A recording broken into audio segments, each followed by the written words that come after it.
Fort Worth, Texas, 1974. Carla Walker and her boyfriend, Rodney McCoy, are at their high school's Valentine's Day dance. They got into Rodney's car, and they did what most teenagers do. They started making out, and just within a few seconds, Carla's door swung open, and an individual was standing there. And when Rodney looked up, he saw a gun pointed in his face. So this person started using the gun as a weapon and beating Rodney on the back of the head, knocked him into unconsciousness, and pulled Carla out of the vehicle and into his own car. When Rodney McCoy regains consciousness, he calls for help. For 3 days, police search for 17-year-old Carla Walker until they make a gruesome discovery. One officer peers down in the culvert and sees Carla. Police want to know who could have done this and what would the motive be. I don't know if killing was necessarily on his agenda, but I think he definitely was looking for a young girl to rape. The case goes cold for nearly 50 years. Will Carla's case ever be solved? And can a revolutionary new forensic tool called genealogy help police catch the killer? I'm Nancy Grace. This is Bloodline Detectives.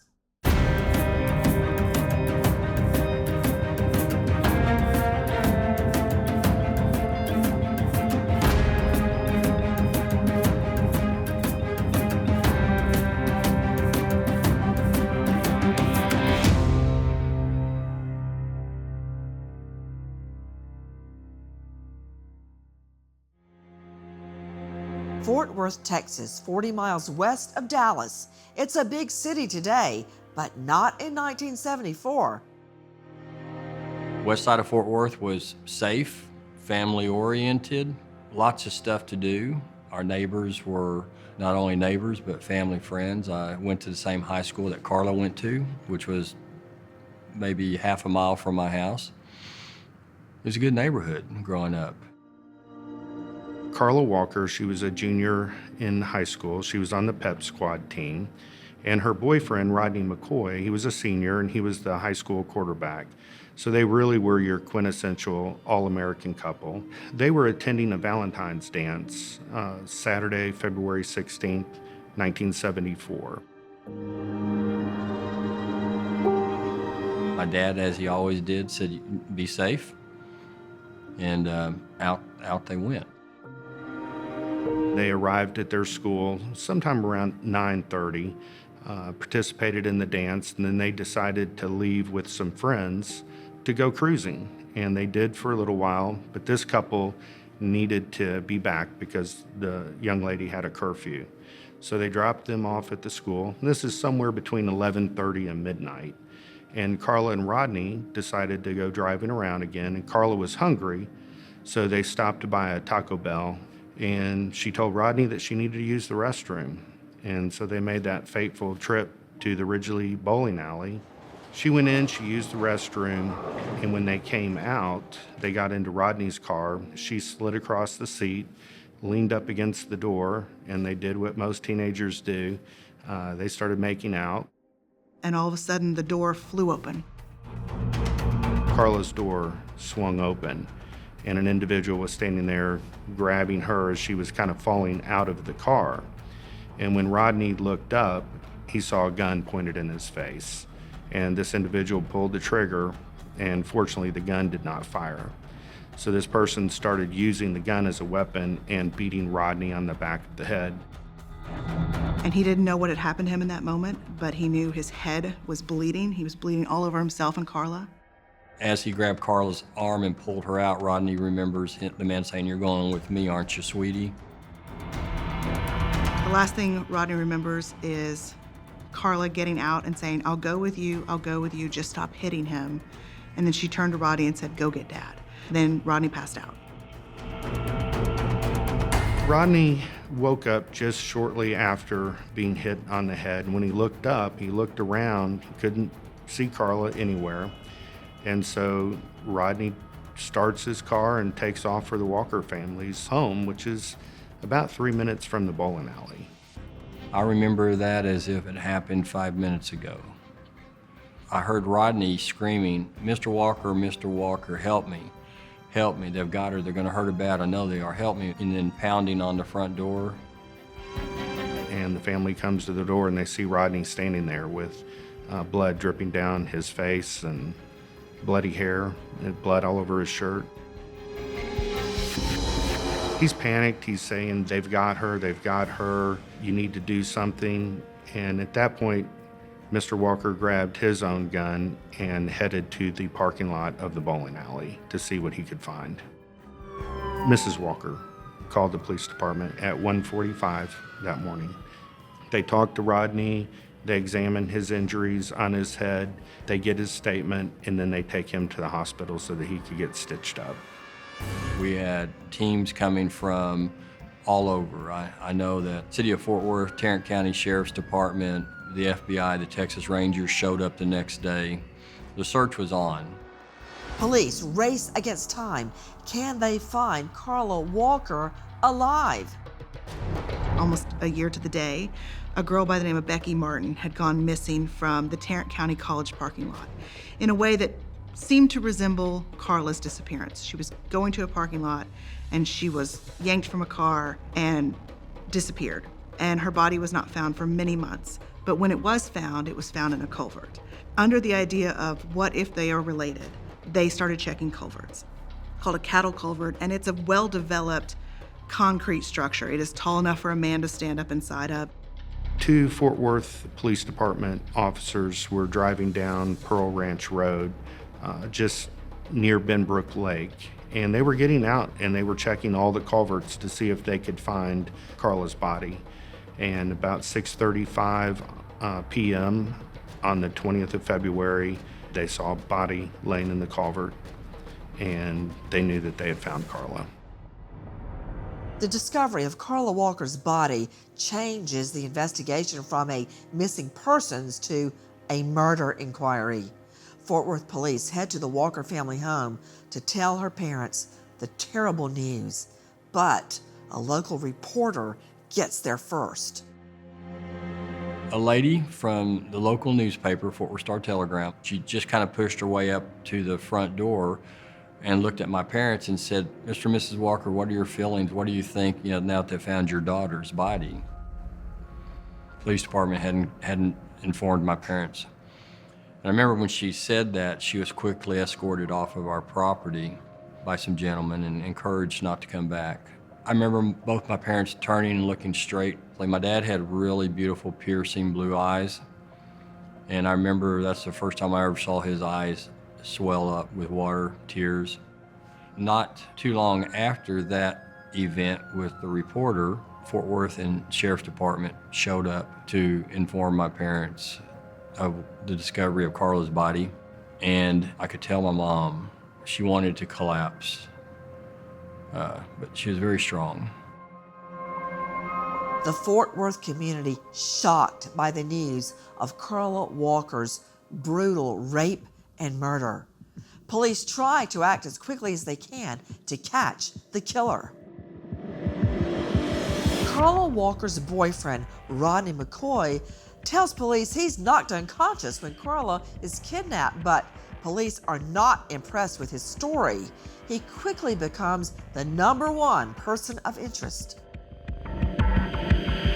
But the people of Fort Worth do not believe Rodney McCoy could have committed such a brutal crime. Obviously, there were going to be a handful of people who were critical of Rodney and judged, but I think for the most part, the entire community really rallied around Rodney. A teenage girl raped and murdered.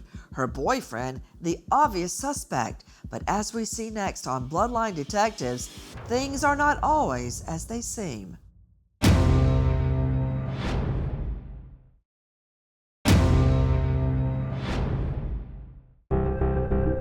Fort Worth, Texas, 1974. 17-year-old Carla Walker disappears the night of the high school Valentine's dance. Her body discovered 3 days later outside the city in a cattle culvert. Almost 50 years later, Carla Walker's death still fresh in the minds of her surviving family members. That night we had to go to the coroner's office, which was actually in a hospital in downtown Fort Worth. Mom and Dad went into that room, and about 20 seconds later, I heard that scream, that guttural, deep moan that a mom would have when she sees her baby is dead. When Carla Walker was found, it was instantly apparent that she had died a brutal death and that she had been sexually assaulted. Carla was laid splayed out, legs open, with her dress ripped from the bodice down and over to the side. Her bodice was ripped and the bra was pulled up and ripped as well. There was blood all over the dress, which mostly came from Rodney. The state of her body was, there were multiple horrible contusions on her face, on her legs, all over her body. She had what was clear strangulation marks on her neck. It was a very, very brutal death. Police began to examine the evidence. There was a lot of evidence that was collected. I mean, they collected everything from her clothes, her jewelry, her shoes. They collected cans, bottles. They collected dirt clods. They collected numerous items from the crime scene. In addition to that, in the parking lot, unbeknownst to our killer, when he was beating Rodney about the head with his gun, this gun's a unique make and model of a gun. It's a Ruger 22 Mark I model. And what's unusual about this gun is the magazine release is on the bottom of the grip. So while he was beating Rodney in the head, apparently that released the magazine, which fell out onto the ground. So when Mr. Walker got to the bowling alley and the police got there, her purse and the magazine from this gun were both sitting on the ground in the parking lot. The two things we have is a vague description from Rodney and a magazine from a 22. That's all we have in this whole case. And so they were trying everything they could. You know, they were looking at everyone that knew Carla. They were looking at all the known sex offenders in the area. They were looking at anybody who had any kind of weirdness they were looking into. Anyone who owned a 22 Ruger, they were looking into everything. And so one of the thoughts at the time was maybe the murderer would go to the funeral.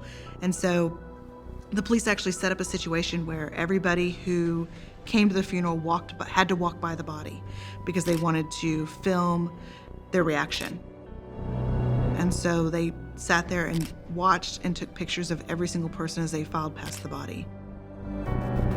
Police began to build a list of possible suspects, starting with boyfriend Rodney McCoy. You always have to look at the closest person to your victim. So they did look at Rodney very close. I think he passed 2 or 3 polygraphs. They put him under hypnosis to get his story.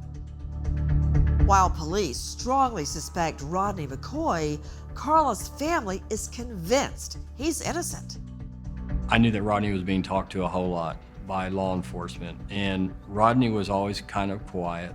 Matter of fact, you know, until they found Carla's body from the time Rodney came back from the hospital here in Fort Worth after the assault until I think after Carla's funeral, Rodney stayed at our house. He stayed upstairs, slept in Carla's bed. That's how much we loved him and how much he loved us.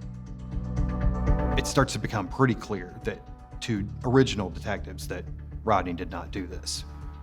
With being interviewed by the police and a cloud of suspicion hanging over him from his peers, I can't imagine how hard it was on him. And in fact, upon graduation, he left the area, pretty much for good. Police clear Rodney McCoy as a suspect and began looking for any new leads. You know, they came in every form and fashion. The police department received letters stating it was this person that killed Carla. You know, I think that's true with any cold case, that you're going to get these kind of letters. We got many actually through the years, of people saying they knew things or that they were the killer. I mean, we heard all kinds of things like that. I think that's true with any cold case. What I am particularly proud to say in this case is that Fort Worth PD looked into every single lead they were given. When police look into local owners of a Ruger 22 pistol, they find a possible crack in one gun owner's story. Every single Ruger that was accounted for was normal people. They had their guns still. They were accounted for. They had their clips. But there was one that was not accounted for. And this individual told police that it had been stolen approximately 6 weeks before Carla's abduction. But he had bought a magazine since for this gun. And police found that a little bit strange, but he told them, well, I'm going to purchase another Ruger to replace the one that got stolen. That was his excuse, and the police said, okay. Well, he took a polygraph test, and he passed, and he was on his way. A gun owner with a suspicious story is eventually cleared after passing a lie detector test. One lead after the next dries up, and the murder investigation of teen girl Carla Walker goes cold. It will take years and amazing forensic science to reopen the case. That's next on Bloodline Detectives.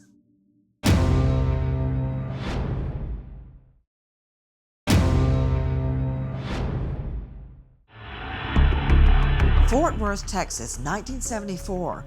Carla Walker and her boyfriend, Rodney McCoy, are at a high school Valentine's dance. In the parking lot, Carla Walker's abducted by a man who beats the boyfriend, Rodney, unconscious with a gun. 3 days later, teen girl Carla found dead, the victim of a brutal sex attack. The case goes cold for nearly 50 years.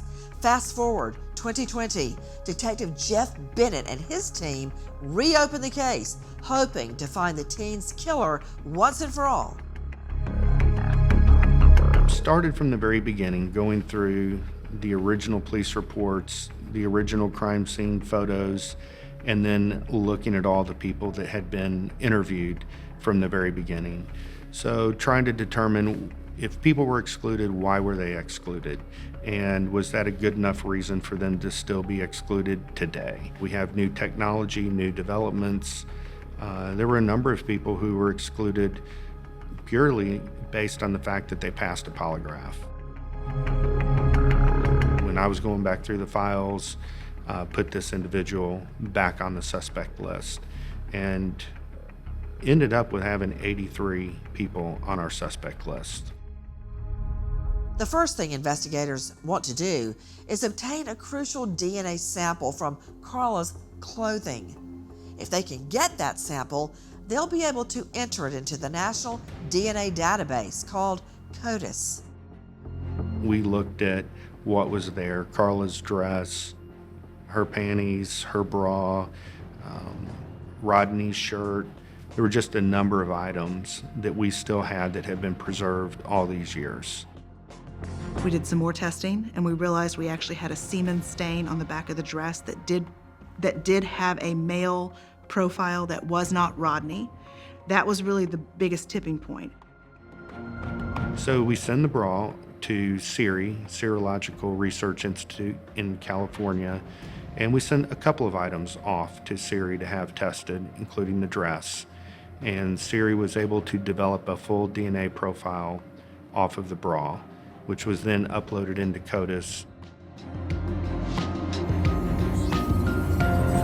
And we did not get a hit.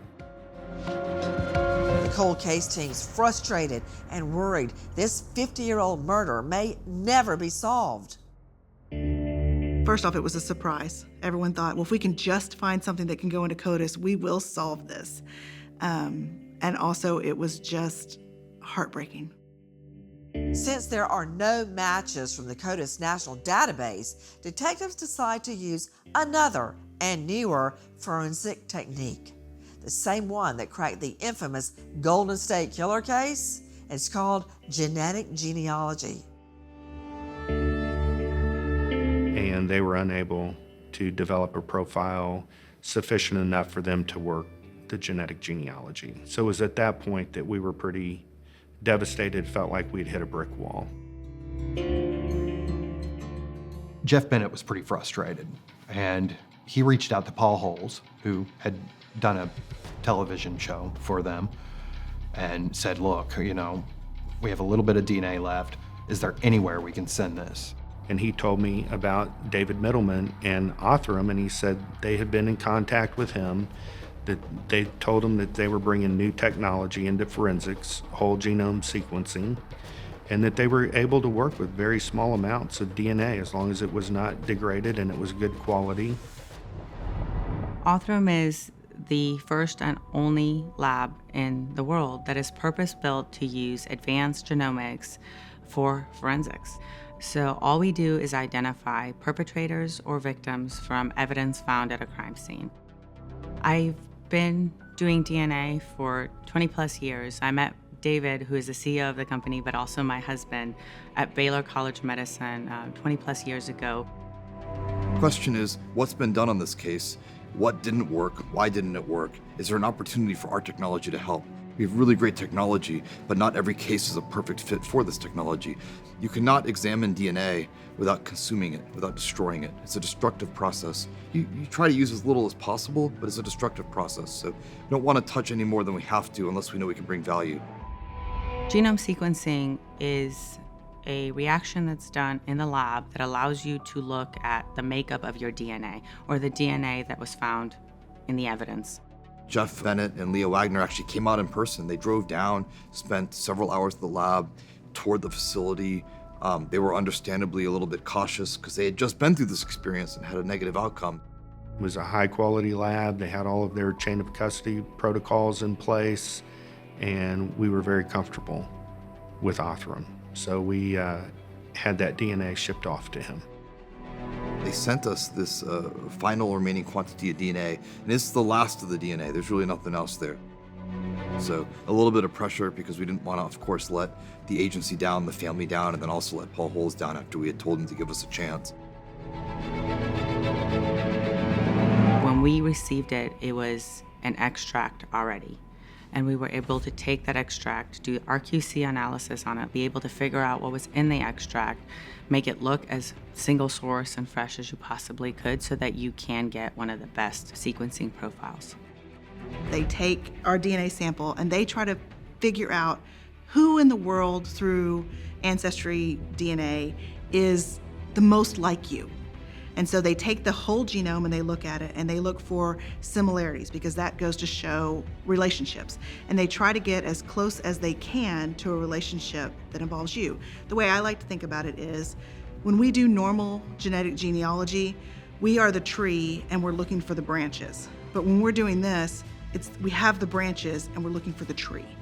And so you put it in GEDmatch and you try to figure out how close a sample do I have just out there in GEDmatch, and then from there, how does that relate to public records or birth and death records or marriage records to try and get to a certain family, not a certain name, but a certain family of people that we should look at for a suspect.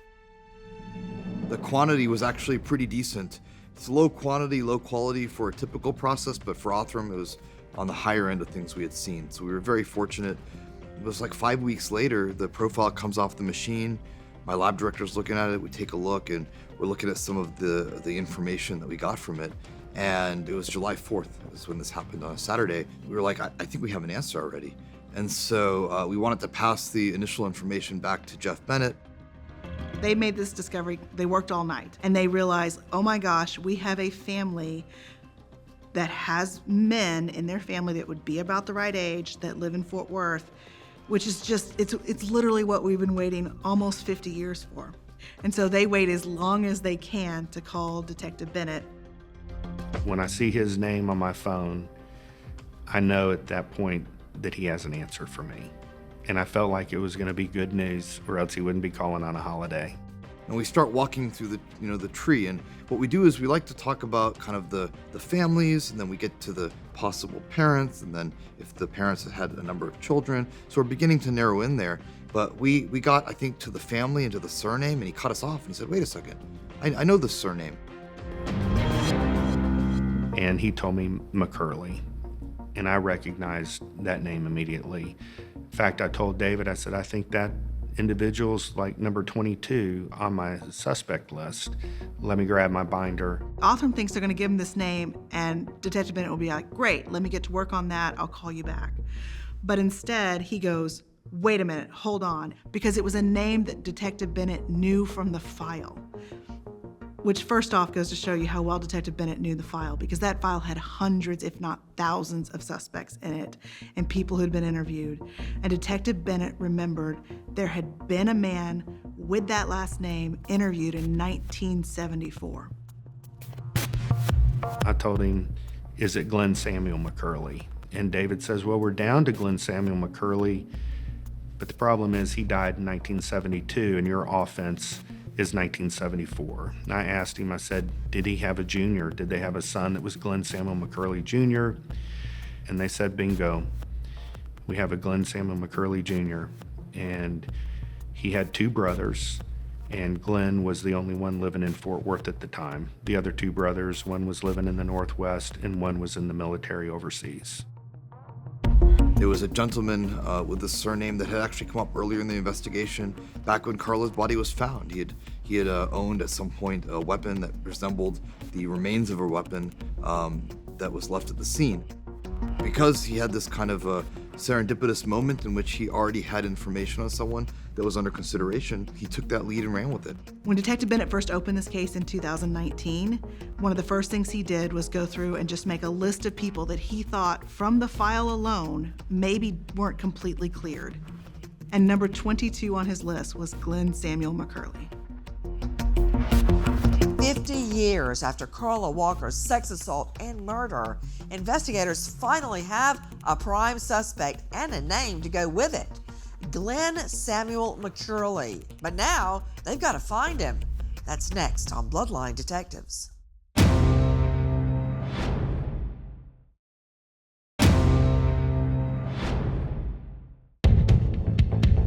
Fort Worth, Texas, 1974. Teen girl Carla Walker and her boyfriend Rodney McCoy brutally attacked after a Valentine's Day school dance. Rodney beaten unconscious with a gun. Carla kidnapped. 3 days later, her body found. She has been brutally raped and murdered. The case goes cold nearly 50 years, but thanks to Othram Labs and its incredible work with forensic genetic genealogy, cops finally have a name: Glenn Samuel McCurley. So the first thing we do is we identify where McCurley lives. Then we have an officer go over to that neighborhood and knock on the McCurley's door, basically do a welfare check. They're an elderly couple at this point. He was 31 at the time that Carla was attacked. He's now 77 years old. You first need to get a covert or surreptitious sample to make sure that the person you're targeting does actually match the DNA that is on the bra. After we determined that they lived in this house, within the next couple of days, we had officers go out there in the middle of the night and collect the trash off the curb so that we can locate items to test for DNA. There were a lot of food containers, cups, cans. We had a number of items that we sent off for testing. And in this case, Siri called and said, yes, you've got a match. And so now the detectives are able to get a search warrant.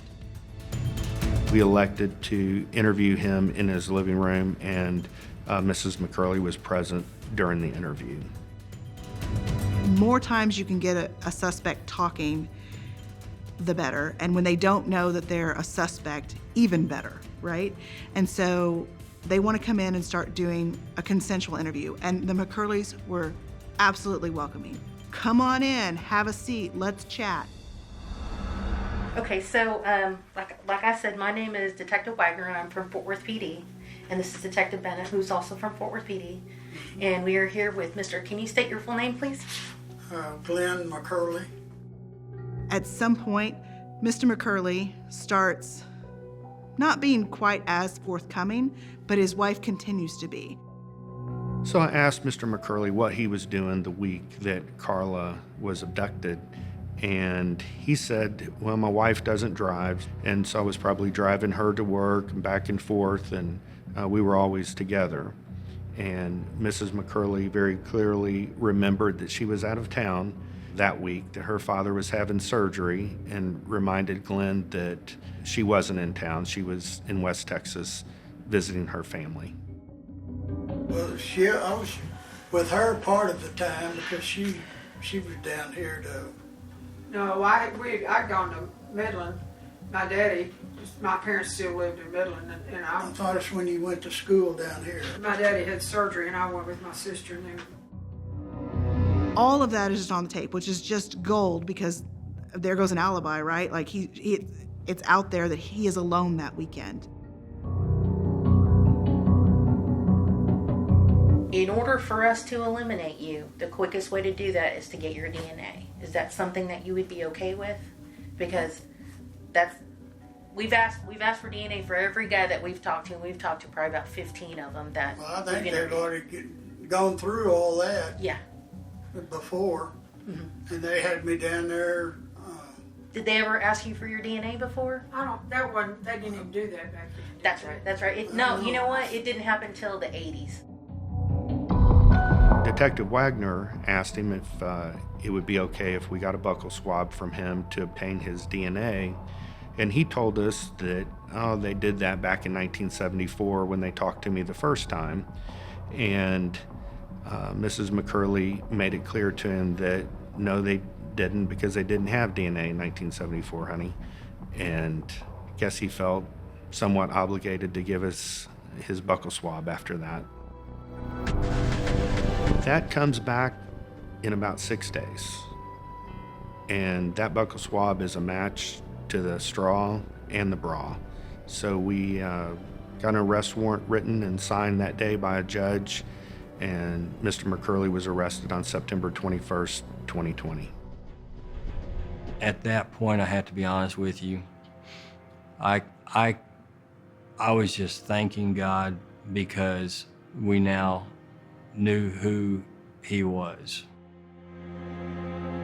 50 years, hundreds of police officers, and thousands of man-hours have passed. Fort Worth police are finally ready to make an arrest in the 1974 rape and murder of teen girl Carla Walker. That's next on Bloodline Detectives.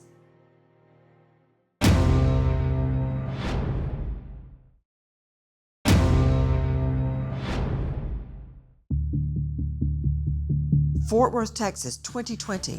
Police staked out in front of now 77-year-old Glenn Samuel McCurley's home, and they are ready to nab him in the 1974 rape and murder of teen girl Carla Walker.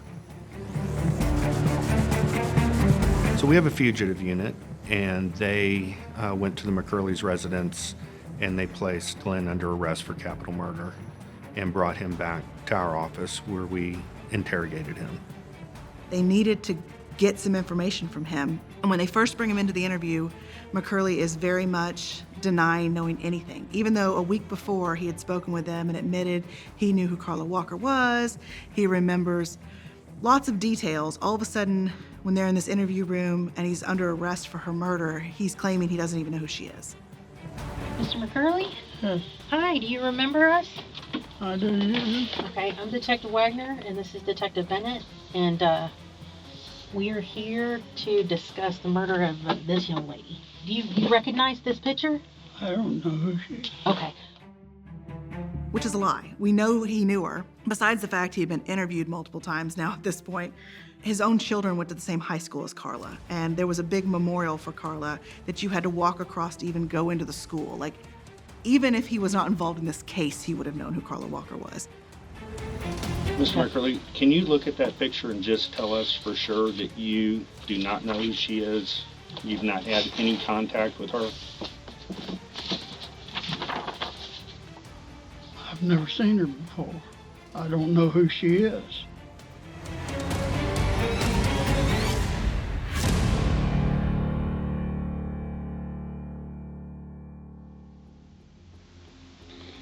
I did do it, I guess. How did you kill her? I think I choked her.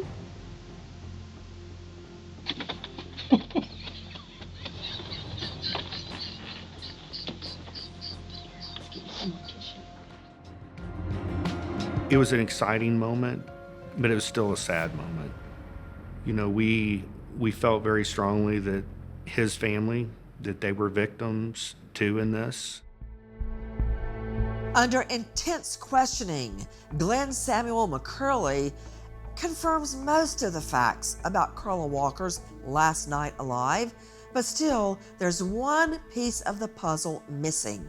Where's the gun he used, that Ruger .22 pistol? He had told us about his gun. That's why they initially went out and talked with Glenn McCurley, was to ask him about his gun, which he said had been stolen about 6 weeks prior to them talking to him, which was prior to Carla being abducted. At the very end of the interview, we continued to press him on the gun. And he dropped his head at one moment and he said, "I've got it." So he described an area off of his laundry room, up in a ceiling, in a soffit behind some paneling.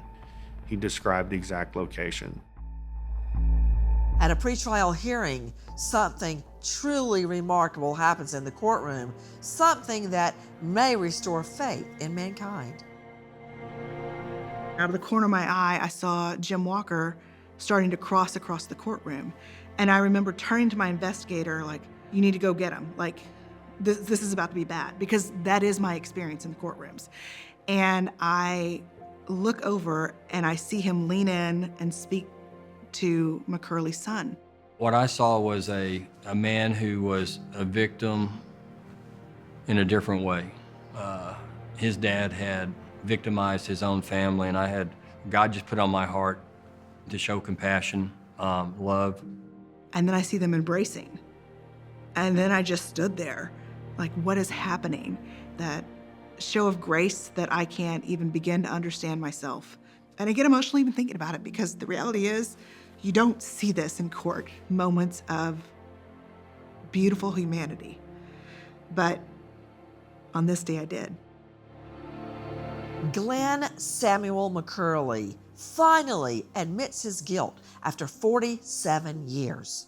On day 3 of trial, he changes his plea from not guilty to guilty, and he's sentenced to life behind bars. Police are hopeful that both families can now move forward and come to peace knowing the truth, especially Rodney McCoy.